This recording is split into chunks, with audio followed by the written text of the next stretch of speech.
তিন মাসের এই গরমে টানা প্রচার, বাড়ি বাড়ি যাওয়া, মানুষদেরকে বোঝানো তাদের দলের প্রতি, সত্যি মানে 3 মাসের প্রচারটা, তাও আবার আজকে এই বছর যা গরম পড়েছে, রেকর্ড লেভেলে গরম পড়েছে প্রত্যেক দিনই। তার আগের দিনে রেকর্ড ভাঙছে আর কি, এতটা গরম পড়েছে এবং আজকেও প্রচন্ড গরম। তা সত্ত্বেও দল এগিয়ে গেছে এবং দলের কর্মীদেরকে সাধুবাদ জানাই, যারা যারা মঞ্চে উপস্থিত আছেন, আমাদের তৃণমূল কংগ্রেসের বা যারা ভলেন্টিয়ার হিসেবে আছেন বা গোটা বাংলা জুড়ে। আমার মনে হয় যেইভাবে আমি তো পুরো বাংলা জুড়ে সমস্ত মোটামুটি গেছি আর কি, সমস্ত প্রার্থীর হয়ে প্রচার করতে গেছি, যেইভাবে প্রত্যেকটা দলের কর্মী, বুথ লেভেল কর্মী অবধি, মানে যারা দেয়াল লেখন করে তারা অবধিও যেভাবে খেটেছে এই গরমে দলের জন্য, দলের পতাকার জন্য, যাতে তাদের প্রার্থী যেন জিততে পারে, মানে তৃণমূল কংগ্রেস যেন জিততে পারে, আমি তাদেরকে আজকে সাধুবাদ জানাই। কি আপনারা আছেন বলে আমরা এইটা বলতে পারি কি 2019-এর থেকে আমরা অনেক ভালো ফল পেতে চলেছি 2024-এর লোকসভা নির্বাচনে, এর মধ্যে কোনো সন্দেহ নেই।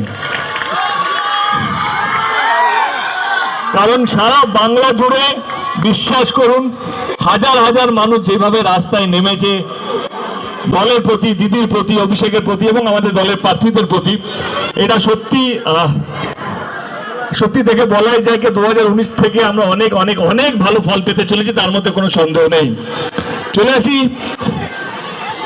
এই লোকসভা কেন্দ্রের কি বলবো 1 জুনের নির্বাচন। কাকলিদি আমার সত্যি খুব কাছের মানুষ, হ্যাঁ, মানে আমার খুব প্রিয়, একদম পছন্দের মানুষ, মানে খুব কম লোকের সঙ্গে মনের কথা বলতে পারি আমি, তার মধ্যে একটা কাকলিদি আর কি। আমার এখনো মনে আছে 2024-এ লাস্ট দিনের আগে সাংসদে আমরা এমনি বসেছিলাম, আমি বললাম দিদি এবারে হয়তো আমি দাঁড়াবো না। কেন দাঁড়াবি না? না না না, তোমার মতন ছেলেকে দাঁড়ানো উচিত। মোটামুটি আমার দিদিরই মতো, কিছুটা ভালো, কিছুটা খারাপ, কিছুটা বকলো, কিছুটা ভালোবাসলো, বলে না তুমি যদি রাজনীতি ছেড়ে দাও তাহলে কি করে হবে, তোমার মতন ভালো ছেলেদের দরকার রাজনীতিতে। তো এইটা হচ্ছে আমার কাকুলিদির সঙ্গে সম্পর্ক।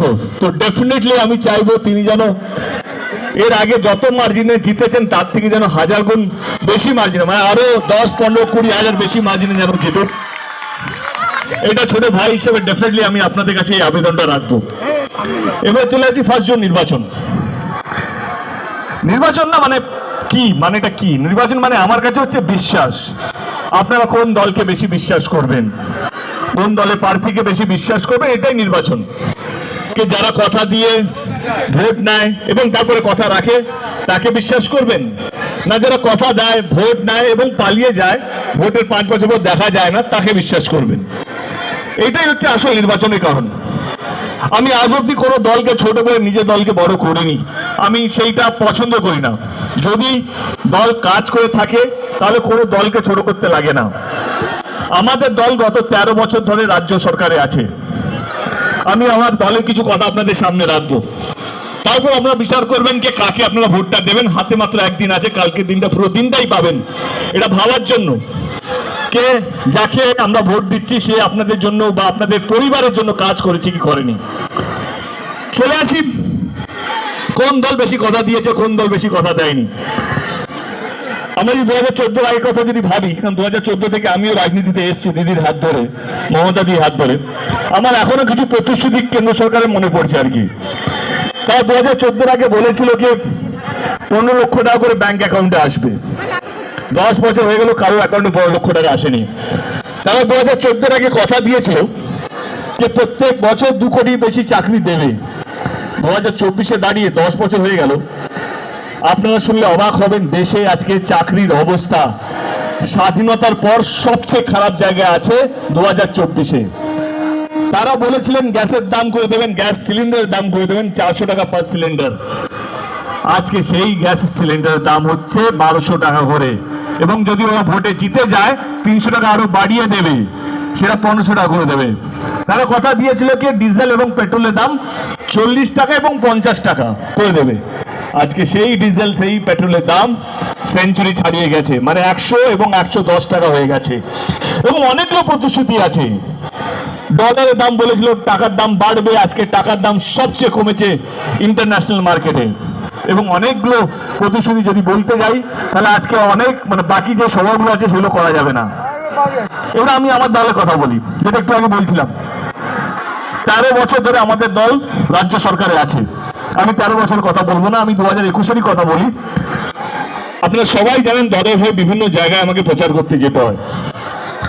আমার এখনো মনে আছে দিদি আমাকে বললো যে দেব এইটাকে বলতে হবে, যদি আমরা আবার ফিরে আসি এরকম দুটো প্রকল্প আমরা নিয়ে আসব।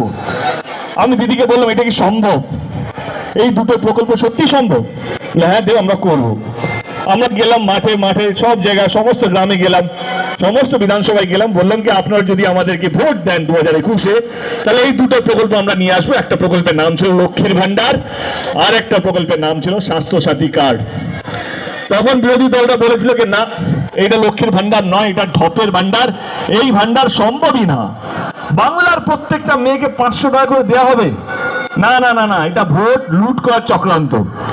কিন্তু আপনারা বিশ্বাস করেছিলেন আমাদের দলকে, আমাদের নেত্রীকে, এবং প্রথমবার তৃণমূল কংগ্রেস 200টার বেশি আসন পেয়েছিল আপনাদের ভালোবাসা, আপনাদের বিশ্বাসে। এবং আমাদের নেত্রী তৃতীয়বারের মুখ্যমন্ত্রীর শপথ নেবার 6 মাসের মধ্যে লক্ষ্মীর ভান্ডার প্রকল্পটা বাস্তবিক করেছিল, স্বাস্থ্য সাথী কার্ড প্রকল্পটা বাস্তবিক করেছিল। যেই লক্ষ্মীর ভান্ডার প্রকল্পটা 500 টাকা দিয়ে শুরু হয়েছিল, আজকে সেই লক্ষ্মীর ভান্ডার 1000 টাকা এবং 1200 টাকা দেওয়া হচ্ছে। এবার আপনারা বলুন কোন দলকে বেশি বিশ্বাস করবেন? যে দল কথা দেয় ভোটের আগে, প্রতিশ্রুতি দেয় ভোটের আগে, ভোটে যেতে এবং 6 মাসের মধ্যে সেই সব কটা প্রতিশ্রুতি বাস্তবিক করে, সেই দলকে বিশ্বাস করবেন? কিন্তু না, আজকে সমস্ত রাজনীতি হয়ে গেছে ধর্ম নিয়ে, কে হিন্দু কে মুসলমান, কে কি কে নিয়ে, এটা নিয়ে রাজনীতি হচ্ছে, মানুষকে নিয়ে কেউ ভাবছে না।